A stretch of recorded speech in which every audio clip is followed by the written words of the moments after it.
Health checkup பண்ணுறதுக்காக வீட்டுக்கு வராங்க ஆளுங்க. அப்போ என்ன பண்ணுறாங்க, பிளட் இதெல்லாம் எடுத்துகிட்ருக்காங்க. அப்போ கரெக்டாக அங்கே மதி இங்கே இருக்கிறவங்க எல்லாருமே அங்கே வந்துடுறாங்க. அவங்கள பார்த்துட்டு என்ன நடக்குதுங்க அப்படின்னு சொல்லிட்டு மதி கேட்குறாங்க. ஒன்றும் இல்லை, ஹெல்த் செக்கப் பண்ணுறாங்க. ஓ அப்படியா அப்படி சொல்லிட்டு பார்த்துட்டே இருக்காங்க.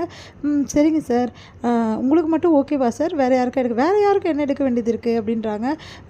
உடனே என்ன பண்ணுறாங்க, எல்லாருமே சரி ஓகே அப்படி சொல்லிட்டு எல்லாருமே போக பார்க்குறாங்க. அப்போ ஒரு நிமிஷம் இருங்க அப்படி சொல்லிட்டு மதி அவங்கக்கிட்ட சொல்கிறாங்க. அதை கேட்டுட்டு எல்லாருமே எதுக்காக இவ இருக்க சொன்னா, இவ எது படி போகிறாளோ என்னமோ அப்படின்றாங்க அவங்க மாமியார். உடனே இன்னொரு ஆளுக்கு நீங்கள் பண்ண வேண்டியது இருக்குது ஹெல்த் செக்கப்பு அப்படின்னோடனே, இப்போ உனக்கு என்ன அவசியம், உனக்கு வயசு கம்மி தானே, ஏன் என்ன நோய் இருக்குது உனக்கு அப்படின்றாங்க மாமியார். எனக்கு எதுவும் பண்ண வேணாம், எனக்கு எந்த பிரச்சனையும் கிடையாது, ஆனால் உங்களுக்கு தான் பண்ணணும் அப்படின்றாங்க. என்ன எனக்கா அப்படின்னோடனே, ஆமாம், அதெல்லாம் ஒன்றும் தேவையில்லை, அவள் நல்லா தான் இருக்கா, நான் மட்டும் பண்ணிக்கிறேன் அப்படின்றாங்க மாமனார். இங்கே பாருங்கள், உங்களுக்கும் ஒரு ஏஜ்க்கு மேலே நிறைய வயசாகிடுச்சு, உங்களுக்கும் எல்லா ப்ராப்ளம்ஸ் இருக்குது, அதே மாதிரி தான் அவங்களுக்கும் எல்லா ப்ராப்ளம்ஸும் இருக்குது. ஒரு வீட்டில் 2 பேரும் இந்த மாதிரி இருக்கும்போது 2 பேரும் பண்ணிக்கிறது தப்பு கிடையாது. சார் உங்கள்கிட்ட காம்போ ஆஃபர் இருக்குல்ல அப்படின்னா, மேடம் பண்ணிக்கலாம், 2 பேருக்கும் சேர்த்து ஒரு அமௌண்ட் கம்மி பண்ணிக்கலாம் அப்படின்னோடனே, பார்த்தீங்கல்ல 2 பேருக்கு பண்ணும்போது இவங்க கம்மியாக வாங்கிப்பாங்க அப்படின்னோடனே அப்படியே பார்க்குறாங்க. மாமியாருக்கு ஒன்றும் புரியல, இப்போ எனக்காக இவ்வளவும் பேசிகிட்டு இருக்கா அப்படின்னு சொல்லிட்டு உடனே என்ன பண்ணுறாரு, அப்பா நான் தான் சொன்னேன்லப்பா அம்மாவுக்கும் சேர்த்து பண்ணலான்னு சொல்லிட்டு, மதி சொன்னது கரெக்டு தான்ப்பா, அம்மாவுக்கும் பண்ணுறது தான்ப்பா நல்லது அப்படின்னு சொல்லிட்டு பாக்கியராஜ் சொல்கிறாரு. ஏன் நான் மட்டும் பண்ணிங்கன்னா வேணாம், தான் அவளுக்கு எதுக்கு, அவளா நல்லா தானே இருக்கா, தேவையில்லாத தண்ட செலவு தான் அவளுக்கு பண்ணுறது அப்படின்னு அவங்க அப்பா சொல்கிறாரு. அதை கேட்டுட்டு அவங்க அம்மாவுக்கு அப்படியே முகமே மாறுது. இங்கே பாருங்கள், யாருக்கும் எந்த தண்ட செலவும் கிடையாது, யாருக்கு என்ன பிரச்சனைன்னு சொல்லிட்டு டெஸ்ட் பண்ணி பார்த்தா தான் தெரியும், அதனால் தண்ட செலவுலாம் ஒன்றும் கிடையாது, நீங்கள் பண்ணுங்க அப்படின்றாங்க மதி. அதை கேட்டு மலரும் ஆமாம் அத்தைக்கும் பண்ணுறது தான் கரெக்டு, மதி நீ கரெக்டாக தான் சொல்லியிருக்க, இந்த விஷயத்தில் ஃபுல் சப்போர்ட் நான் பண்ணுவேன், நிஜமாகவே அத்தைக்கு பண்ணுறதும் நல்லது தான், வீட்டில் பெரியவங்க 2 பேர் இருக்கும்போது ஒருத்தருக்கு பண்ணுறது தப்பு, இங்கே பாருங்கள் மாமா சொன்ன கேளுங்க, அத்தைக்கும் பண்ணலாம் அப்படின்னோடனே, என்ன நான் சொல்கிறது யாரும் கேட்க மாட்டேங்கிறீங்க, தேவையில்லாத செலவுலாம் பண்ணிகிட்ருக்கீங்க அப்படி சொல்லிட்டு அவங்க மாமனார் சொல்கிறாரு. உடனே லக்ஷ்மிக்கு முகமே மாறி போயிடுது. உடனே பார்க்குறாங்க 2 மருமகளும், அதெல்லாம் தெரியாது, அத்தைக்கும் பண்ணி தான் அவனு, நீங்கள் பண்ணுங்க அப்படி சொல்லிட்டு பிடிவாதம் பண்ண, என்னமோ பண்ணுங்க அப்படின்றாரு அவங்க மாமனார். இதை பார்த்துட்டு லக்ஷ்மி அப்படி பார்க்குறாங்க. இவங்க 2 பேரும் வாங்க அத்தை அப்படி சொல்லிட்டு உட்கார வச்சு, வாங்க அப்படி சொல்லிட்டு மதியம் உட்கார வைக்கிறாங்க அவங்கள.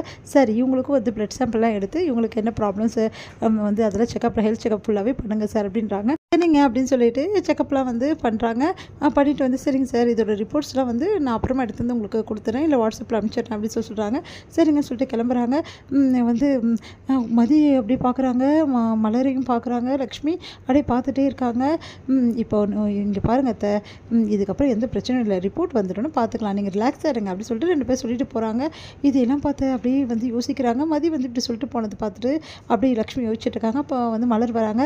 பார்த்தீங்களா அத்தை, மதியை பற்றி நீங்கள் எவ்வளோ சொன்னீங்க, அவள் உங்களை பிடிக்கல, அவள் வேணுமே ஏற்று பேசுகிறா இப்படிலாம் சொன்னீங்க, இன்றைக்கி பார்த்தீங்களா மதி உங்களுக்கு எப்படி சப்போர்ட் பண்ணான்னு சொல்லிட்டு, எனக்கும் அதான் ஆச்சரியமாக இருக்குது, இவெல்லாம் எனக்கு சப்போர்ட் பண்ணுவான்னு நினச்சி கூட பார்க்கல, இவ இதெல்லாம் பண்ண மாட்டான்னு நினச்சேன், ஏன் இதெல்லாம் பண்ணா, எனக்கு என்னமோ இவன் மேலே சந்தேகமாக தான் இருக்குது, இப்போவும் இவன் நடிக்கிறாளோன்னு தோணுது, ஏன் அத்தை இப்படிலாம் பேசுகிறீங்க, மதி நல்ல பொண்ணத்தை, நீங்கள் கூடிய சீக்கிரம் புரிஞ்சுப்பீங்க, பார்த்தீங்கள எவ்வளோ இப்படி இருக்கான்னு சொல்லிட்டு அப்படி சொல்கிறாங்க.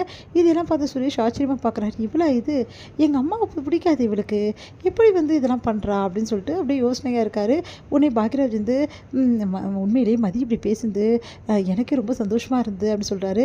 நான் தான் சொன்னேங்க, மதி ரொம்ப நல்ல பொண்ணுன்னு சொல்லிட்டு, அவள் எல்லாருக்குமே நல்லது தாங்க நினைப்பா, அத்தை தான் அவளை புரிஞ்சுக்காம அவளுக்கு வேலை கொடுக்குறேன், அவளை கஷ்டப்படுத்துறேன்னு சொல்லிட்டு என்னென்னமோ பண்ணிகிட்ருக்காங்கங்க, நானும் அத்தைக்கு சொல்ல பார்க்குறேன், எங்கே புரிஞ்சுக்கிறாங்க அப்படின்னோடனே, கூடிய சீக்கிரம் புரிஞ்சுப்பாங்க மதியை பற்றி, நீ கவலைப்படாத, மதியை பற்றி அத்தை புரிஞ்சுக்கிறாங்களோ இனிமேட்டாவது சுரேஷும் புரிஞ்சுக்கணும், சுரேஷும் கொஞ்சம் கொஞ்சமாக மதியை புரிஞ்சுக்கிட்டு நல்லபடி வாழ ஆரம்பிச்சு நல்லா இருக்கும்ல அப்படி சொல்லிட்டு சொல்கிறாங்க. அதை கேட்டுட்டு ஆமாம் நல்லா தான் இருக்கும் அப்படின்னு சொல்லிட்டு பேசிக்கிறாங்க. எங்கள் மதியை பார்த்து சுரேஷ் கேள்வி கேட்குறாரு. என்னால் நம்பவே முடியலையே, நீயா இது அப்படின்னோடனே என்ன அப்படின்றாங்க துணியை மடிச்சுக்கிட்டு. இல்லை என் அம்மாவை தான் உனக்கு பிடிக்காது, நான் பிடிக்காதுன்னு உங்ககிட்ட சொன்னேனா அப்படின்னோடனே, பிடிக்காதுன்னு அர்த்தம், அவங்க தான் உங்களை திட்டிகிட்டு இருக்காங்கன்னு பிடிக்காதுன்னு சொல்வி அப்படின்னோடனே, நான் பிடிக்காதுன்னு என்றைக்குமே சொன்னதில்லை, அவங்க சொன்ன வேலையை நான் தட்டினதும் கிடையாது, ஒரு சில விஷயங்கள் தான் அவங்களுக்கு எனக்கு ஒத்து போகல அப்படின்னு ஆச்சரியப்ப